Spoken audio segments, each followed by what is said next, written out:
Assalamualaikum warahmatullahi wabarakatuh. Alhamdulillah wassalatu wassalamu ala rasulillah wa ala alihi wa sahbihi wa mawalah.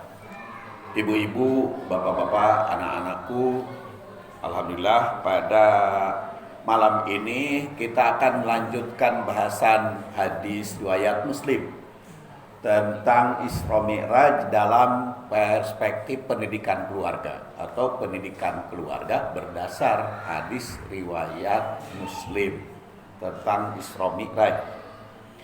Dan sekarang ini bagian halaman 145 karena tadi malam sampai 144 bunyinya ini kalimat yang ke-15. Summa aroja bina ila sama'ir rabi'ah. Kemudian kami sampai naik ke langit keempat. Fastaftaha Jibril alaihissalam. Dan Jibril itu memintakan dibuka pintu, diketok pintu, pamitan kepada penduduk langit ke Rabi'ah, keempat. Kemudian ditanya, man, siapa yang ketuk pintu atau siapa yang masuk ke langit keempat ini? Qala, maka dia mengatakan Jibril, aku Jibril. Lalu ditanya lagi, waman ma'aka, siapa bersamamu? Maka dia menjawab Muhammad. Qala wa qad bu'isa ilai, apa sudah diutus? Qala qad bu'isa ilai, dan itu memang sudah diutus. Fa futiha lana, maka kata Rasul dibukakan untuk kami pintu langit itu. Faida ana bi Idris, maka aku ketemu di langit keempat itu Idris, Nabi Idris. Farahhaba, dan beliau menyambut, wada'a li, dan berdoa untukku bi khairin, dengan berbagai kebaikan dan kebaikan. Jadi jamaah rahimakumullah, di langit keempat Rasul itu bertemu dengan Idris. Jadi sama protokoler nama dengan langit-langit sebelumnya.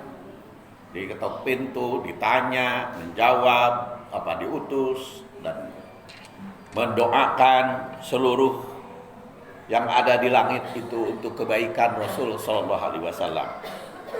Dan kebetulan di langit keempat ini bertemu dengan Idris, dan seperti pernah saya kemukakan pada waktu yang lalu, di langit keempat ketemu Idris, atau di langit pertama Adam, di langit kedua Isa dan Yahya, di langit ketiga Yusuf. Apakah mereka itu berada di situ sampai sekarang atau bagaimana? Itu tidak dijelaskan di dalam hadis. Yang jelas ketika Mi'raj Rasul bertemu di situ tempatnya, setelah mereka para nabi dan rasul itu berjamaah di Masjidil Aqsa. Dan Idris itu ditinjau dari sudut kebahasaan, menurut para ulama mufassir, berasal dari kata darosa, ya artinya belajar. Karena Idris itu ciri khas orang yang terus-menerus belajar. Dan juga Idris itu yang bukan memproklamirkan, mendahului atau merintis tulisan pena, itu Idris itu. Dan sebelumnya zaman Nabi Adam belum dikenal gitu, mereka nulis dengan pena, dengan tulisan itu. Justru Nabi Idris. Dan Nabi Idris juga yang merintis ilmu astronomi, termasuk juga jahit menjahit. Jadi sebelumnya aya jahit menjahit. Jadi Nabi Idris. Makanya di dalam Al-Qur'an surat Maryam ayat 5657 kita diperintahkan untuk wadkur fil kitabi Idris. Wadkur, zikir Ingat, belajar. Dalam kitab itu Idris, innahu kana siddiqan nabiyya. Sungguhnya dia itu siddiqan, orang yang jujur, yang benar, nabiyan nabiyya. Wa rafa'nahu, dan kami angkat dia makanan aliyya, ke tempat yang tinggi. Hadirin rahimakumullah, ini kekhasannya Idris itu. Di Idris itu dicantumkan di dalam Al-Quran, wadkur fil kitabi Idris. Jadi seorang nabi yang diutus, tentu saja Nabi Idris ini sebelum Nabi Nuh. Dan nama lain untuk Nabi Idris ini disebut Akhnuh. Bukan Nuh ya, Akhnuh.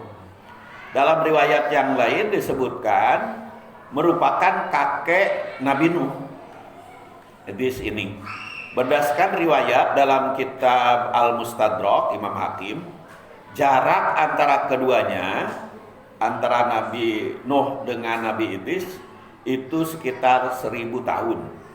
Namun lengkapnya adalah Akhnuh, itu namanya Akhnuh bin Yad bin Mahlayi dan seterusnya, panjang namanya.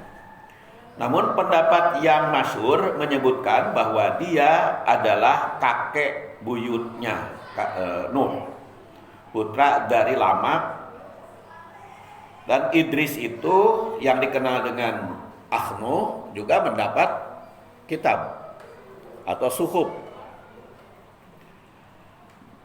Jumlahnya 30 suhuf. Kita kan tahu kitab yang diturunkan Allah kepada Nabi dan Rasul itu jumlahnya 100/4. 100 plus 4, bukan per. 100 plus 4. Nah, antara lain kepada Akhnuh itu 30.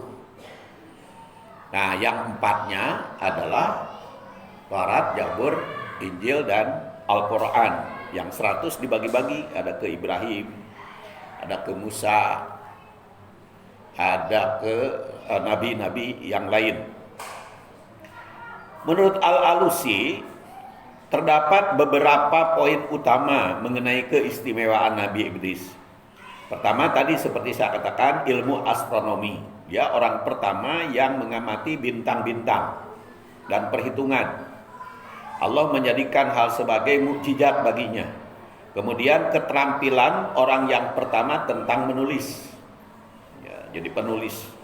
Kemudian juga sebagai Rasul pertama yang diutus setelah Adam, Allah menurunkan kepadanya 30 suhuf tadi. Dan keempat adalah orang yang pertama yang membuat timbangan, takaran, serta dia juga yang membuat senjata.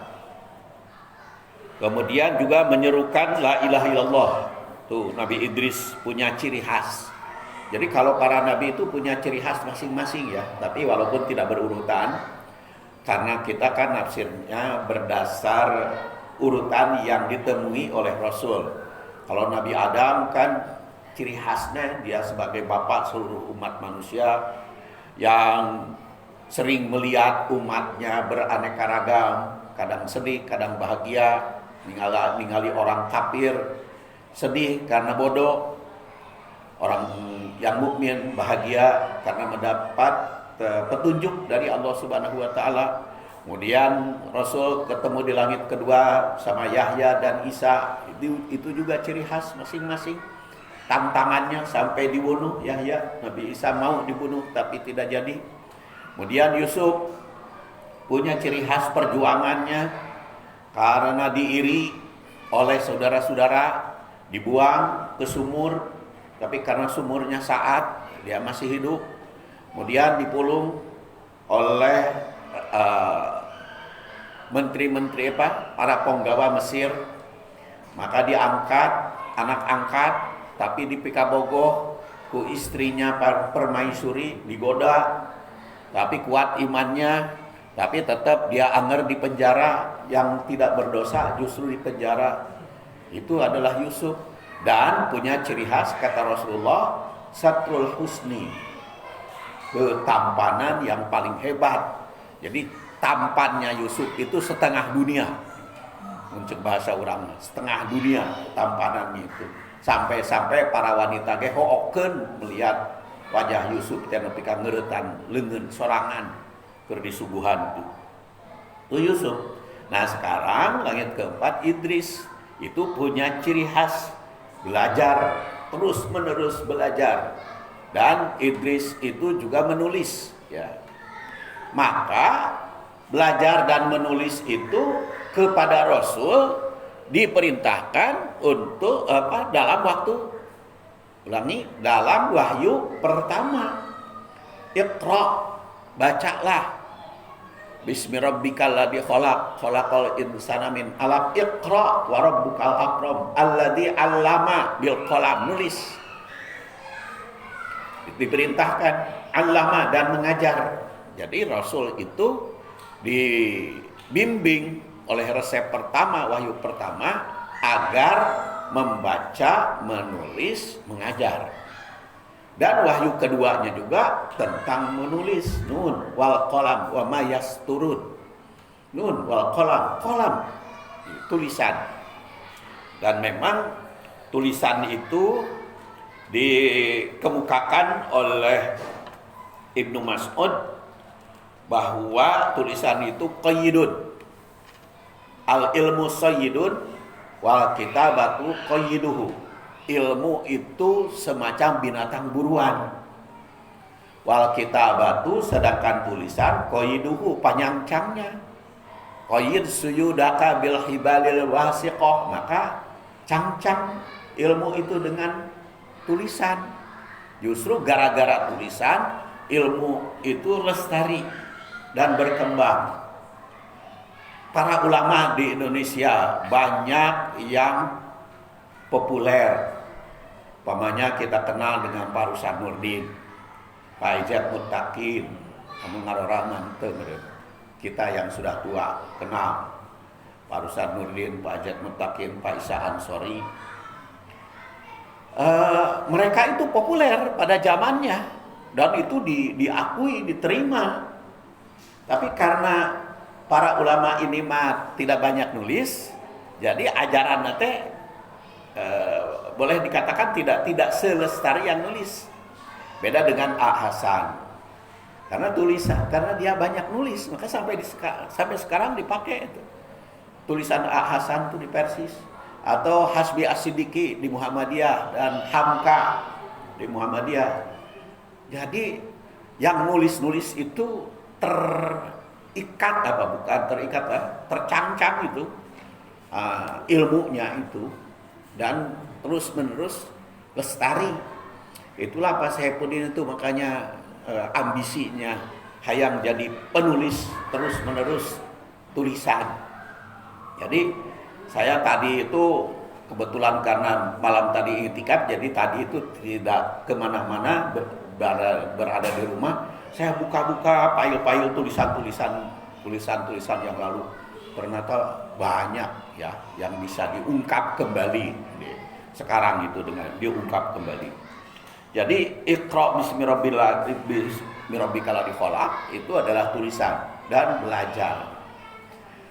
Bahkan Imam Asy-Syafi'i yang lahir 150 wafat 204, yang kita kenal sebagai madhab Syafi'i di Indonesia mah, itu berpendirian bahwa tolab ilmu, belajar itu tolabul ilmi afdalu min sholatin nafilah. Tolab ilmu itu lebih afdal daripada sholat sunat. Padahal kan sholat sunat itu, sholat nafilah itu zikir paling utama. Zikir paling utama itu adalah sholat, ya. Tapi kata Imam Syafi'i ada yang lebih afdal lagi, tolab ilmu, belajar. Makanya sayang itu kalau waktu belajar itu lari gitu. Kan jamaah masjid juga banyak kan.